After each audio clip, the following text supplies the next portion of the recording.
Hello student, welcome back to the channel.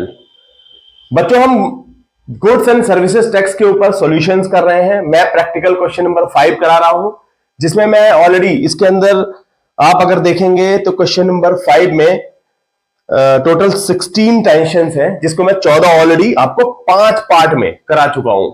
तो बच्चों, ये लास्ट पार्ट रहेगा, पार्ट 6। इसमें हम कवर कर लेंगे आज इसके बैलेंस जो दो ट्रांजेक्शन 15वीं और 16वीं 15th और 16 नंबर की ट्रांजेक्शन है, उसको कंप्लीट करेंगे। तो बच्चों, वीडियो स्टार्ट करने से पहले मैं आपको ये बता दूं, मैं करा रहा हूं class 11th accounts TS Grewal की बुक में फॉलो कर रहा हूं, जिसका एडिशन 2023-24 का है।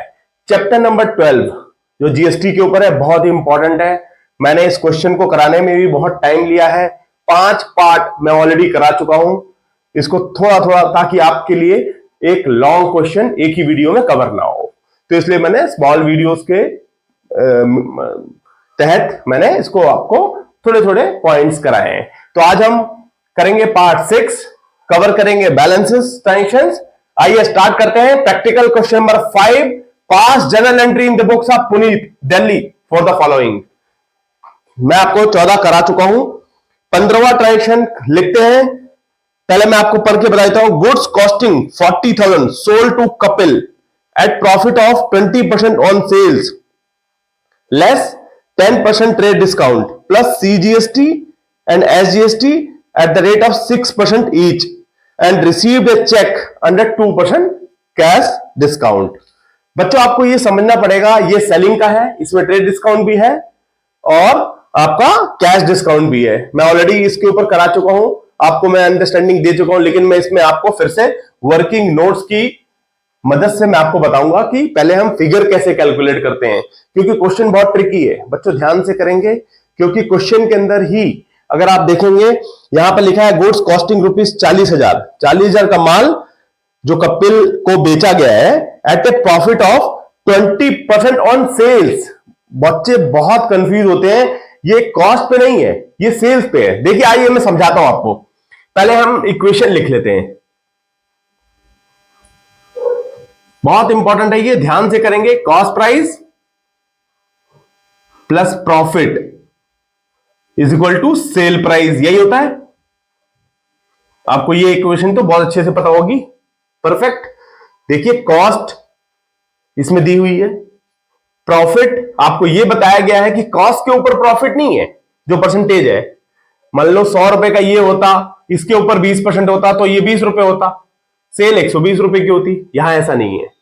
यहां इन्होंने ये बोला है कि कॉस्ट प्राइस 40,000 है, लिखा हुआ है, जो सेल करी है, ये सेलिंग का है, सेल की ट्रांजेक्शन है। पहले ये समझेंगे। ट्रांजेक्शन नंबर मेरी है ये 15th, ध्यान देंगे इसको। 40,000 प्लस प्रॉफिट सेल के ऊपर है। ये मैं आपको ये बता दूं, जो सेल का है उसका 20% है सेल का, ये बहुत इंपॉर्टेंट है। यहां ये सेल प्राइस हो गई, नहीं दिया हुआ है। मैं आपको ट्रिक बताता हूं। देखिए, आप ये मानिए कि सेल 100 है, 100 रुपए मान लो, इसका 20% है, प्रॉफिट दिया हुआ है इसमें कि 20% प्रॉफिट पे बेचा है सेल की प्रॉफिट के ऊपर। देखो, सेल मैंने 100 ट्रीट कर लिया तो 20 रुपए हो गया आपका प्रॉफिट। तो इसका मतलब कॉस्ट प्राइस 80 हुई और 80 की वैल्यू दी हुई है। इसका मतलब ये 40,000 जो ये दिया हुआ है 80 के ऊपर दिया हुआ है। अब मुझे 100 निकालना है, तो 100 को आप मल्टीप्लाई कर दो। देखो, 40,000 डिवाइड बाई 80 इंटू 100 तक पहुंचना है मुझे। तो अगर आप ये देखेंगे, ये काट के, तो आपका ये 25, सॉरी, ये आएगा आपका 50,000 रुपए। आप कैलकुलेट करके देख लो, ये 50,000 रुपए आएगा, क्योंकि जब 40,000 80 के लिए है, 40,000 80 के लिए है, 100 तक पहुंचना है, तो 40,000 divide by 80 into 100, 4 lakh divide by 80, तो 50,000 आएगा। इसका मतलब क्या हुआ, हमने 40,000 प्लस प्रॉफिट 10,000 सेल कर दिया 50,000, ये है sale price, profit, cost price. बहुत ध्यान से देखेंगे कितना इजीली मैंने ट्रिक से समझा दिया आपको। ये वाली इक्वेशन को कभी नहीं भूलना। सेल पे दिया हुआ है तो सेल 100 ट्रीट कर लो, अगर सेल के ऊपर आप कैलकुलेट करेंगे ऑलरेडी 20 दिया हुआ है तो इसका मतलब ये 80 ही हुआ भाई। 80 + 20 = 100, यही तो होगा क्योंकि हमारा इक्वेशन भी यही है। तो इस ट्रिक से हमने ये निकाल लिया कि सेल प्राइस हमारा 50,000 रुपए हुआ। अब आगे देखते हैं, लेस ट्रेड डिस्काउंट को हम माइनस करते हैं हमेशा, आपको पता ही है। ट्रेड डिस्काउंट कितना दिया हुआ है? @10%, मतलब आप 5,000 रुपए माइनस कर देंगे। तो हमने सेल प्राइस निकाल ली कि कितने का माल बेचा है, सेल वैल्यू, ठीक है, ये आपकी वैल्यू आ गई। अब आप ये भी ध्यान दें कि सेल प्राइस तो आपने निकाल ली, लेकिन यहां पर क्या हुआ, received a cheque under 2% cash discount, मतलब 2% का कैश डिस्काउंट भी हमने दे दिया। अब आप ये देखिए, मैं आपको ये बता दूं, जो हमारे को कैश डिस्काउंट के बाद जो हमने डिस्काउंट दिया है उसके बाद जो वैल्यू आती है उसके ऊपर आप जीएसटी लगाएंगे। फाइनल फिगर जो आप डिस्काउंट देने के बाद जो फिगर आती है उसको बोलते हैं टैक्सेबल वैल्यू। यहां पर लेस करेंगे, लेस कैश डिस्काउंट 2%, कितना हुआ 2%? 900 रुपीज।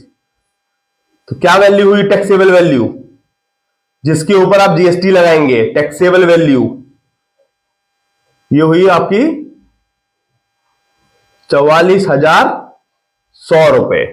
तो इसका मतलब जो आपने बेस वैल्यू जिसके ऊपर जीएसटी लगेगा, क्योंकि अभी हमें माल की वैल्यू निकाल रहे थे, कीमत जो हमने बेचा है, इसमें जीएसटी आपको लगाना है, सीजीएसटी, एसजीएसटी @6% ईच। तो यहां प्लस करोगे इनपुट, सेल में आउटपुट आता है बच्चों, ध्यान रहे, आउटपुट, क्योंकि वो भी हम कस्टमर से ही चार्ज करने वाले हैं। कस्टमर यहां पर Kapil. Output CGST 6% plus output SGST 6%। अब आप 44,100 का 6% निकालेंगे, कितना आएगा? 44,100 का 6%। आप इसको इंटू 6/100, आप 6 से मल्टीप्लाई कर देंगे, 6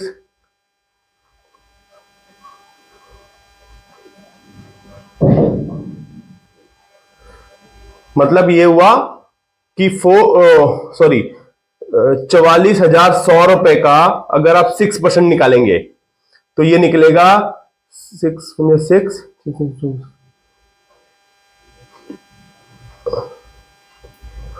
2646 ये आप कस्टमर से लेने वाले हैं, जो चेक के माध्यम से आया है। यहां पर लिखा हुआ है साफ साफ, received cheque under 2% cash discount. देखिए हमने 2% का कैश डिस्काउंट भी दे दिया, ट्रेड डिस्काउंट तो ऑलरेडी माइनस होता ही है, ये भी हमने माइनस कर दिया, और सीजीएसटी एसजीएसटी चार्ज कर दिया, क्योंकि भाई बिना जीएसटी के ये माल नहीं बेचा गया है। साफ साफ लिखा हुआ है कि प्लस सीजीएसटी एसजीएसटी @6% ईच। तो आप इसकी वैल्यू निकाल लीजिए, इसको ऐड करके तीनों को,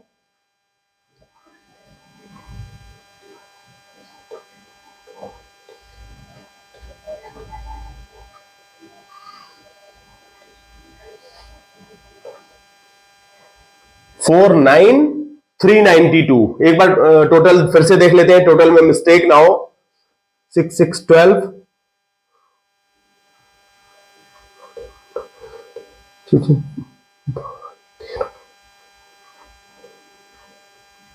तीन 5, 49,392 ही आ रहा है, ठीक है।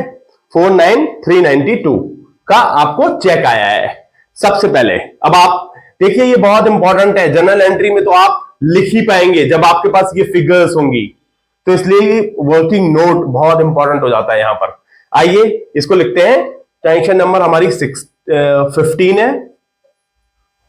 बैंक, पैसा आया है चेक से, बैंक अकाउंट डेबिट कितना 49392, ये पेमेंट आई आपके पास 49392, ये हमने यहां से निकाला है अभी। ठीक है, अब क्या हुआ है बैंक के बाद, ध्यान दीजिए 900 रुपए का हमने कैश डिस्काउंट भी दिया था जो कि हमारा खर्चा है। एक्सपेंस को हमेशा डेबिट कर देते हैं, यहां लिखेंगे डिस्काउंट। बच्चों बस समझ के सोच के करेंगे इसको, कोई दिक्कत नहीं। पहले ये वर्किंग नोट्स आप अगर बना लेते हैं तो आपको प्रॉब्लम नहीं आएगी। Discount allowed account debit 900 rupees से वो डेबिट हो गया, बिल्कुल। आइए अब to sales, to sales account, कितने का माल बेचा, ट्रेड डिस्काउंट के बाद वाली फिगर आती है 45,000 रुपए, क्योंकि आप कैश डिस्काउंट तो ऑलरेडी यहां डेबिट कर चुके हैं। To output CGST account, to output SGST account.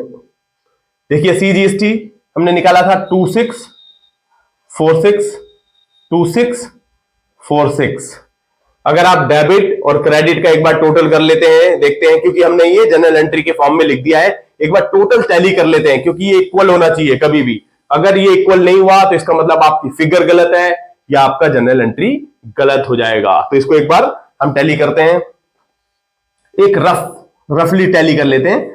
हालांकि यहां नहीं लगाने होते आपको, यहां टोटल करके नहीं दिखाने होते, ठीक है, फिर भी हम एक बार जस्ट इसको मिटा देंगे।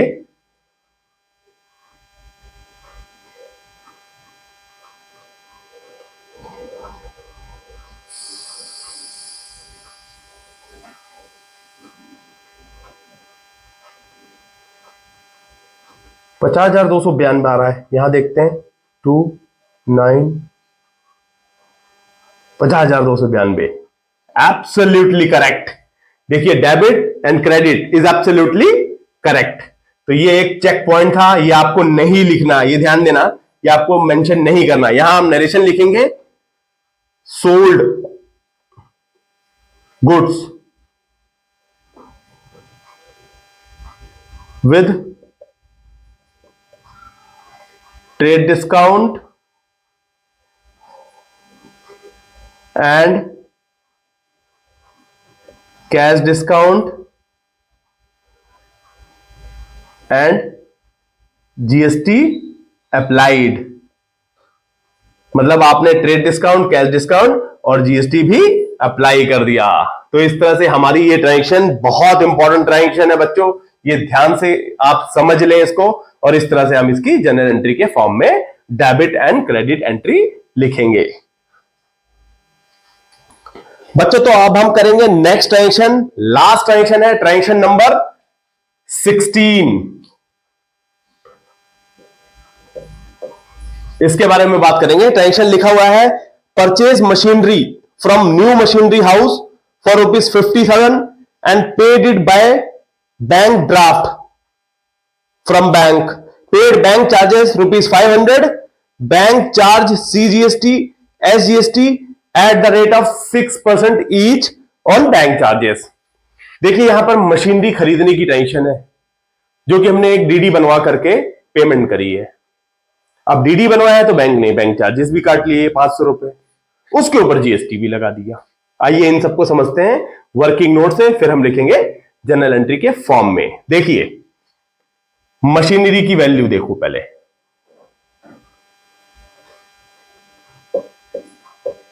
परचेज्ड मशीनरी कितने की है, 50,000 की। Perfect.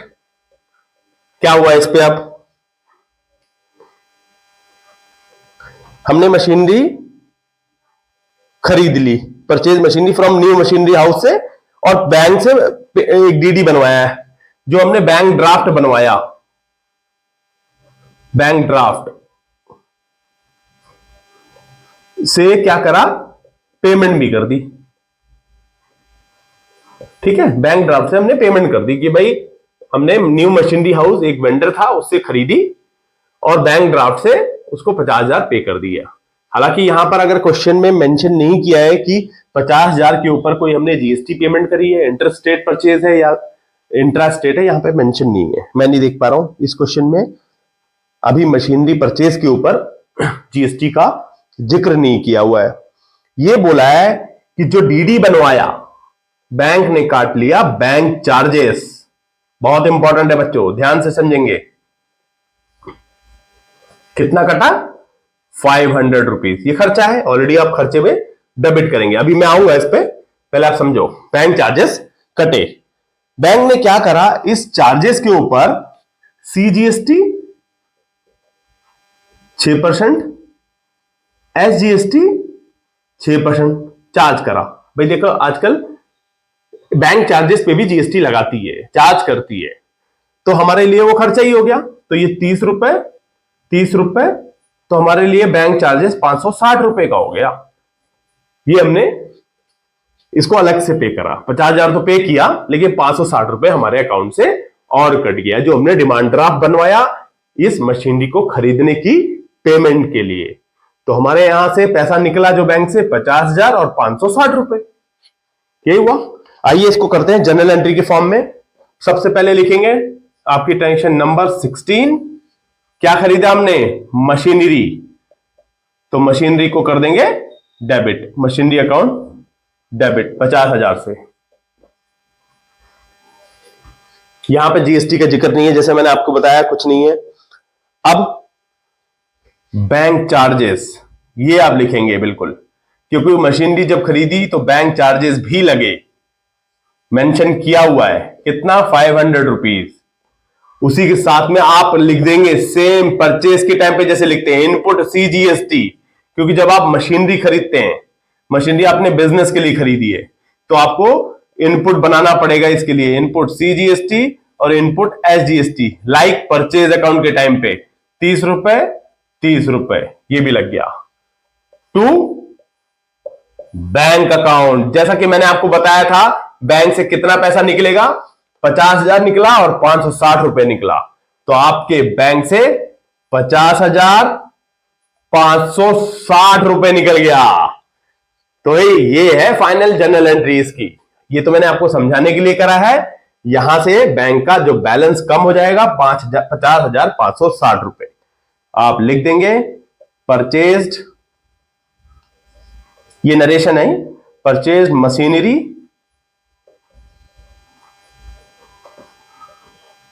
And bank charges with GST applied. तो इस तरह से हम ये कंप्लीट करते हैं ट्रांजेक्शन नंबर 16। बच्चे ये ट्रांजेक्शन हमारा 16 लास्ट ट्रांजेक्शन है। मैं ये पार्ट 6 में ये कंप्लीट क्वेश्चन मेरा हो गया है, आपका प्रैक्टिकल क्वेश्चन नंबर 5 में। अगर आप ये पूरा 1 to 6 देखेंगे तो हमने ये प्रैक्टिकल क्वेश्चन नंबर 5 को पूरे 6 पार्ट में कंप्लीट कर लिया है। मैं उम्मीद ये करता हूं जिस हिसाब से मैंने छोटी छोटी वीडियोस आपको बना के दी है, ताकि आपकी अंडरस्टैंडिंग में और आप एक ही वीडियो में करते करते आप कहीं मिस आउट ना करें, इसलिए मैंने पार्ट्स में कन्वर्ट करके आपको कुछ ट्रांजेक्शन 3-3, 4-4 ट्रांजेक्शन को डिवाइड कर दिया है। तो मैं उम्मीद ये करता हूं कि आपको ये क्वेश्चन, जो कि बहुत इंपॉर्टेंट है जीएसटी के ऊपर, आपको ये अच्छे से समझ में आया होगा। तो अगर आप मेरे चैनल पे नए हैं तो उसे लाइक करें, अगर आप बिल्कुल ही एकदम आप फर्स्ट टाइम वीडियो देख रहे हैं तो इसे सब्सक्राइब करना ना भूलें। Thank you, thanks for watching.